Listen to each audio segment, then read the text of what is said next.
it's got to clearly depend on how bad the shot is, though. Because if you get fouled and knocked unconscious, and then you come back, you're just going to get knocked out. Yeah. If you get knocked out, that's why boxing, right? With that right, and that sudden, quick, violent rotation of the head is going to transmit a lot of rotational force, not only through the brain, but also through the brainstem, absolutely leading to possibility of a concussion.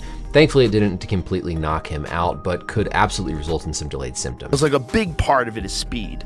Anthony Joshua has that kind of speed. Joe Rogan reacted to Jake Paul being taken to the hospital after the knockout loss to Anthony Joshua while talking with Daniel Cormier. Rogan said the punch looked extremely powerful and reminded everyone how dangerous boxing really is. He explained that when fighters get hit clean like that, the damage can be serious and long-lasting. Rogan warned that outcomes in boxing are unpredictable and that one punch can cause injuries that stay with a fighter for life. Cold. He was and then done. He outboxed him for the rest of the round. How?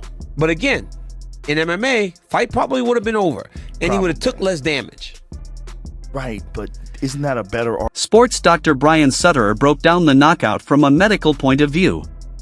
He said the fight ending was not surprising, but the real concern came after Jake said he thought his jaw was broken. Sutterer explained that a fractured jaw was very possible based on how Joshua's right hand landed on the left side of Jake's face. However, he said a concussion was actually the bigger worry. He noted that doctors first focus on head, neck, and airway injuries. The violent rotation of Jake's head likely sent force through the brain and brainstem, raising the risk of concussion. Even though Jake was not fully knocked out, delayed symptoms were still possible. His reaction showed he knew something serious had happened. Outcome that we all expected. After the fight, though, Jake told Ariel Helwani that he was worried that he had broke his jaw. He said multiple times he was concerned that he had a fractured jaw, and certainly looking at this knockout punch that Anthony Joshua delivers, it is absolutely a possibility that Jake does in fact have a jaw fracture. I'd honestly be more concerned about a concussion. In fact, with most jaw fractures, the more important thing initially is to look for other injuries to the head, to the neck, to the airway. The jaw fracture potentially being there or not is going to be lower on the list often than whether there's damage to the airway, damage to the head. And so very possible to have a concussion or some residual symptoms from this, as Jake Paul's head is relatively still here. We see AJ comes in with that right, and that sudden, quick, violent rotation of the head is going to transmit a lot of rotational force, not only through the brain, but also through the brainstem, absolutely leading to possibility of a concussion. Thankfully, it didn't completely knock him out, but could absolutely result in some delayed symptoms. But you can see where the punch comes in, landing square on that left side of Paul's face. Jake's reaction was pretty telling too. Right away after it, we could see him going down on the canvas here and being very shocked. It doesn't look like there's any obvious deformity to the jaw. We won't necessarily always see a deformity to the jaw, but you could tell he clearly had realized that something serious had happened there and feeling the full power of AJ's right. And finally, on this last view, we can see a little bit better the exact location where the punch comes in. We'll talk about our jaw anatomy, the different areas of the bones, but your temporomandibular joint, where your jaw articulates with the rest of your skull, is sitting right around in this area, and the jaw is roughly coming down in this orientation. And so where that punch comes in from Joshua is a little bit more kind of flush right in the center of the mandible, but also up close near. Joe Rogan also reminded fans that he warned before the fight that it would not end well for Jake Paul. He said Jake was used to fighting older or retired opponents. This time, Jake stepped in with one of the best heavyweights in the world. Rogan said the skill gap was dangerous and unforgiving at that level. What do you think about Jake Paul, Anthony Joshua? Boy. Well, realistically, it's one of the craziest propositions of all time. You take a guy who just had a boxing match that looks like a sparring match with a 58-year-old Mike Tyson, and then you're going to fight one of the absolute scariest knockout artists in the heavyweight division.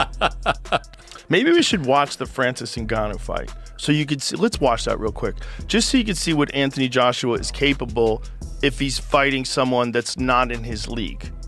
Okay, look, Usyk beat him, and he beat him twice, and Andy Ruiz caught him in the first fight and dropped him and stopped. After the fight, reactions poured in from across the boxing world. Some fans praised Jake for his courage and willingness to take the risk. Others strongly disagreed. Luke Thomas was one of the loudest critics. He said the praise was exaggerated and argued that people were celebrating Jake for surviving, not competing. Thomas said Joshua did not fight at full intensity and even pulled punches. From his view, this was not a real contest. Jake looked overwhelmed, struggled to engage, and showed little intent to win. Thomas said there was no clear growth or tactical improvement on display. Watched the Jake Paul versus Anthony Joshua fight. I think I would say that my conclusions now still match most of what I said when I was watching on the initial broadcast, which is that Joshua, he did look a little rusty to me. I'm sorry, but he did. That Jake is, probably a little bit better than we suggested he might be. When I say we, I mean like the hardcore fight community, the fight fans, the people who work in the industry to a degree. Sometimes there is a suggestion that he can't do anything. And I would be like, well, that's a little much. He can do stuff. I mean, it's limited what he can do. It's very limited what he can do.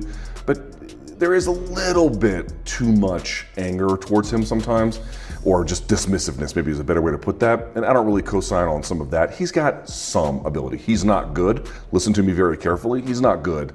But is he the caricature that he is sometimes made out to be in terms of his pure boxing skill? I think it goes a little overboard sometimes. But that isn't the reason why I wanted to make this video. What I wanted to make this video about is two things.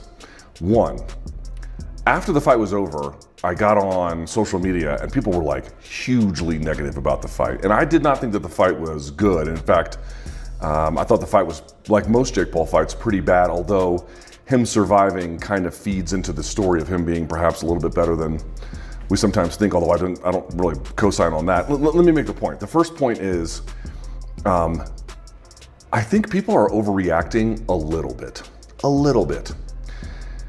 People were suggesting when I got on social media that this was like the biggest farce they'd ever seen in their life, and that this was, how could he fight like this, and this was a disaster, and Joshua should have got him out there earlier.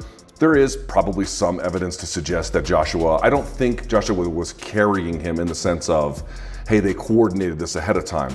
But was Joshua really stepping on the gas? No, I don't think he was really stepping on the gas. There were times I think he... Lawrence Waukee shared a similar opinion but focused on the danger of boxing itself.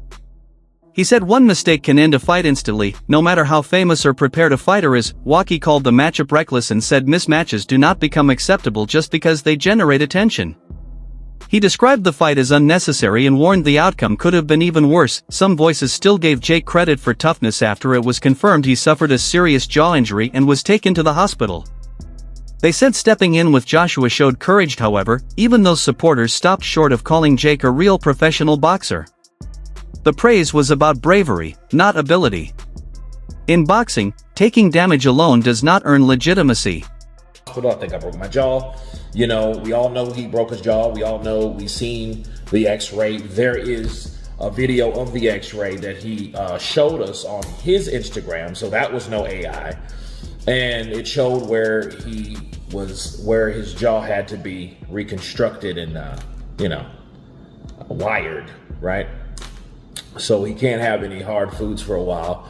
And again, I think Jake Paul is going to get respect for that, because it's one thing, because we all know about Jake. I think the problem with Jake was he was bullshitting us by giving us fights that we didn't want to see, for one, and for two, wasn't giving us fights most of the time of the people that could beat him. He gave us Tommy Fury, and then Tommy Fury actually beat him, which, whatever. But he did drop Tommy Fury with a left hook, so that was an impressive thing he did against the guy. Can't say the only guy now, because AJ fought him and knocked him out. But, other than that, though, fighting Mike Tyson, Anderson Silva, which Anderson Silva showed that he is still very dangerous and very, very ready at 50 years old. You know what I mean? Like, what he did to Tyron Woodley was classic Anderson Silva. He picked his shots. You know what I mean? He moved with grace, he moved with wisdom, and he knew exactly what to do. And again, he should have went over to boxing a long time ago, but Jake beat him. So that just made Jake's, stock rise, right? In the sense of, hey, well, he beat Anderson Silva. Adam Cataterel was especially blunt. He criticized modern boxing for rewarding popularity over merit and said Jake Paul is a product of that imbalance. According to Cataterel, Joshua did not even throw his punches at full power and still caused major damage. That alone showed the huge gap between them. He warned that if Joshua had fully committed, the result could have been far worse. Collateral said the fight symbolized everything wrong with boxing today. Fighters who grind for years struggle for opportunities, while internet stars get big stages without earning them. In his view, this fight was not impressive. It showed how attention now outweighs sporting integrity.